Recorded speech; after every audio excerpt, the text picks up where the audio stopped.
I have a confession to make. I struggle receiving compliments. When people tell me na, "Uy, Jody, you're so good. Uy, ang talented mo naman."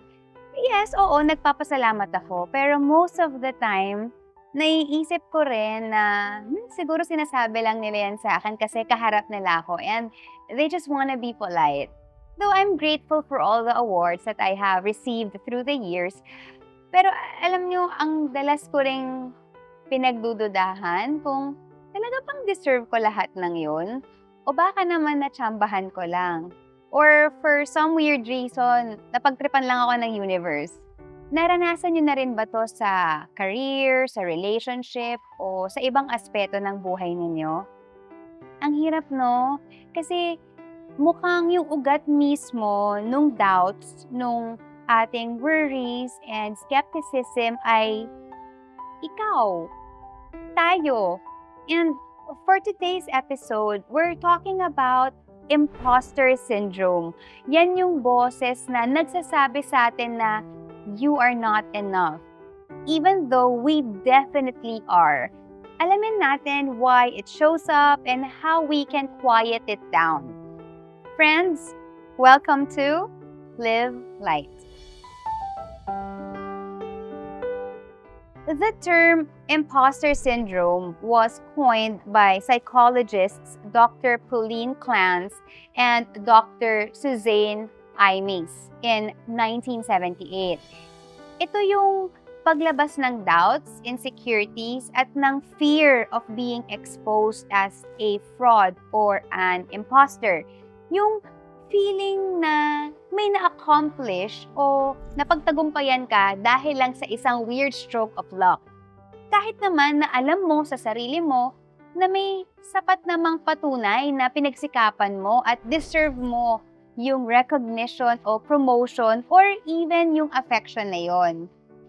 Ayon sa International Journal of Behavioral Science, 70% of people experience imposter feelings at some point in their lives. Kahit mga celebrated achievers tulad nila Lady Gaga, Tom Hanks, Billie Eilish, at Michelle Obama, nakakaranas nito. Pero ang tanong, bakit nga ba tayo dumaraan sa ganitong phenomenon? Today's expert has the answer. Imposter syndrome actually doesn't have a single cause. Walang iisang dahilan bakit ang mga tao nakaka-experience ng ganitong phenomenon. Sometimes, nagmumula ito sa kombinasyon ng individual, cultural, or social factors na na-experience ng isang tao. So, unahin na natin na ang contributing factor niya na una is perfectionism. Ito yung kagustuhan natin na maging perpekto sa lahat ng bagay na ginagawa natin, wherein nagsiset ang isang tao ng unrealistic standards. So, ang mindset, kailangan gagawin mo ang lahat perfectly, flawlessly. Even if you achieve something, even if you are already having that success, meron tayo laging iniisip na I can do better, I should do better. And usually, ito yung nagpapahirap sa atin para ma-witness or ma-experience yung mga slow progress that we are having. So, yung common na lagi natin kailangan gawin is to turn that perfectionism into healthy striving. Wherein, yes, magsiset pa rin tayo ng high standards, pero we can be flexible about it. Second is yung tinatawag natin na comparison towards other people. So, di ba ang imposter syndrome is you're trying or pretending to be something na you wanted to be. So sometimes, nagkakaroon din tayo ng mga experiences childhood, nung bata tayo, wherein meron tayong mga internalized messages na nagsasabi sa atin ng upbringing or parental figures. So dito pumapasok yung high expectations towards our parents na kailangan gagalingan natin sa school. Kailangan mapasa natin or makakuha tayo ng grades. And only those situations nakaka-receive tayo ng praises, ng rewards. So, a person who's being conditioned na kapag nagkaroon ka ng success, dun ka lang napupuri or na-validate, tumatatak siya hanggang adulthood. At dito tayo nagkakaroon ng feelings na you always should be striving, you always should be perfect, kasi kailangan mapatunayan mo lagi yung sarili mo. Kahit na meron ka namang nagiging success na or na-achieve. Social media, di ba kadalasan ang mga tao, they only post the best moment of their lives. So dito pumapasok yung mga travel photos, career wins, romantic relationship na sobrang perfect sa social media, and of course, yung mga achievements or rewards na na-experience ng isang tao. So dito, a person who's already having these challenges in their life, who's having self-doubt, possible they're also experiencing some crisis, no? Kapag nag-scroll sila towards their feed, sa feed nila, dito matitrigger yung emotions na bakit yung ibang tao parang everything is already figuring out. Bakit ang ganda na ng buhay nila? Pero bakit ako? Ito pa din ako. I'm in my 20s, 30s, pero wala pa rin na-achieve. So, imposter syndrome can also be a common, pero it's not just a one-time feeling.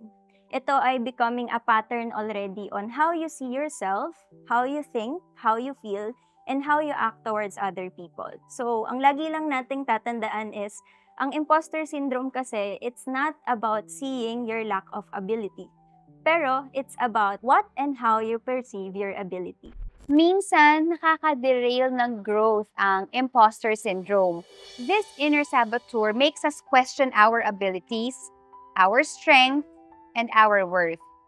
Pero, mahalagang tandaan na it's our internalized unrealistic standards of competence that's making us do that.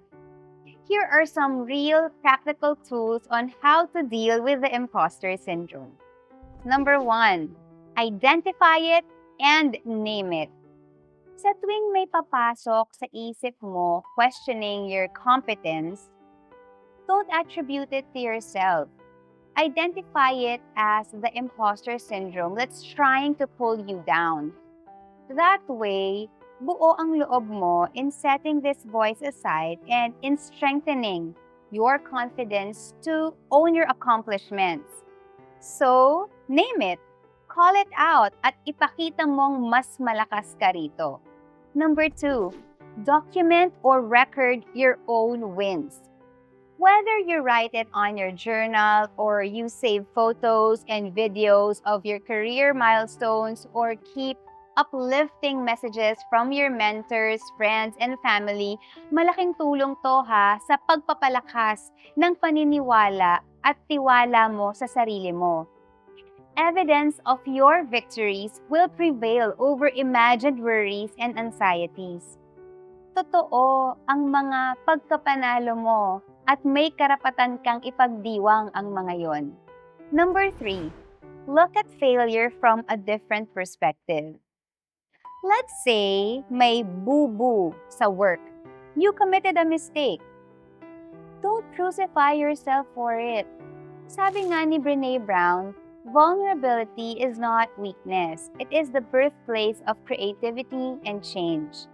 Sige, acknowledge your failure, pero gamitin mo yon to learn and move forward. Pag nadapa ka, hindi forever na nakalagpak ka lang ha. Tatayo, lalakad, at tatakbo kang uli. Number 4, talk about what you're going through. Pag sobrang bigat na ng epekto ng imposter syndrome, be open about it. Normalizing it and sharing our story about it takes away its power over you. Find your tribe, your mentor, your family na nakahandang makinig at handang itaas ka when you're feeling down. They are the people who see you and not the imposter or the saboteur in your head. And you know what? That's what matters. Number 5, keep showing up. Choosing to be present over being perfect is empowering. Keep showing up and stepping into spaces, roles, and opportunities kahit pakiramdam mo you don't belong. Alam ko hindi madali, pero taking action disrupts the imposter syndrome. fear shrinks the more we dive into it. At the same time, we let our confidence grow.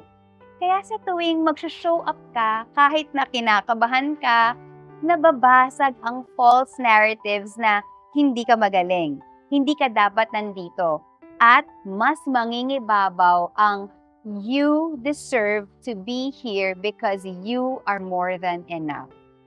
Sa lahat ng nakakaranas ng imposter syndrome, hindi kayo nag-iisa, lalo na sa mga tulad kong millennial.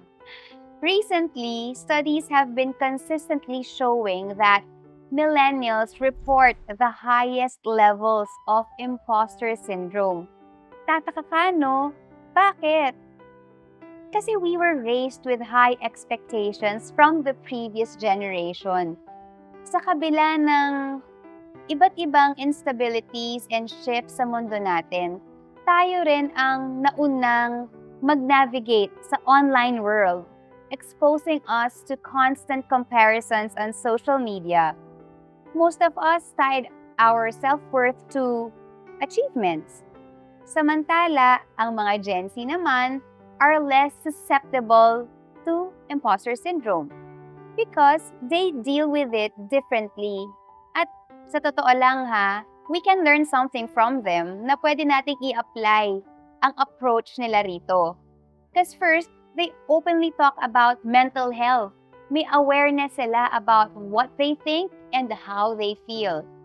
Second, mas mahalaga sa kanila ang authenticity kesa perfection. They'd rather be real and raw instead of being rigidly flawless. Third, they know how to call out unrealistic systems and cultures instead of just blaming themselves. And last, gamay na gamay nila ang paghahanap o pagbuo ng online communities that uplift them. So, fellow millennials, take note. Today's topic is something I could fully relate with. I guess kaya naisipan ko na i-feature ito. Sigurado ako na hindi lang ako, pero may mga tao na nakaka-experience nito. Pero they do not openly talk about it. Because people might not understand and find it weird. You know that feeling of trying so hard and giving your best and people around you recognize it except yourself. I hope that we all find the strength to find the critical voices in our heads and begin to believe what is true about you. Alam mo ang hard work, effort, time, and sacrifices na ibinigay mo sa isang bagay. Don't be the first one to invalidate and undermine your own achievements.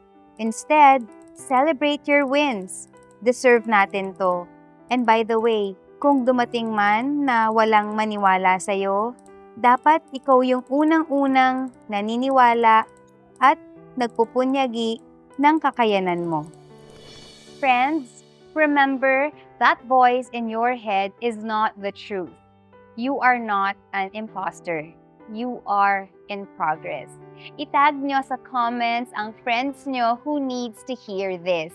Or send this episode to them.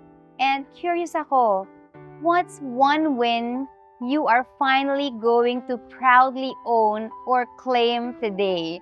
Share your answers in the comments. Connect with us via any of our official accounts on Instagram, Facebook, and TikTok. At syempre, mag-subscribe na rin kayo sa The JSM channel. Remember, when life feels heavy, it's time to lighten the load. Let go of your worries and let the light in. Ako si Jody, and let's live life. See you on the next video.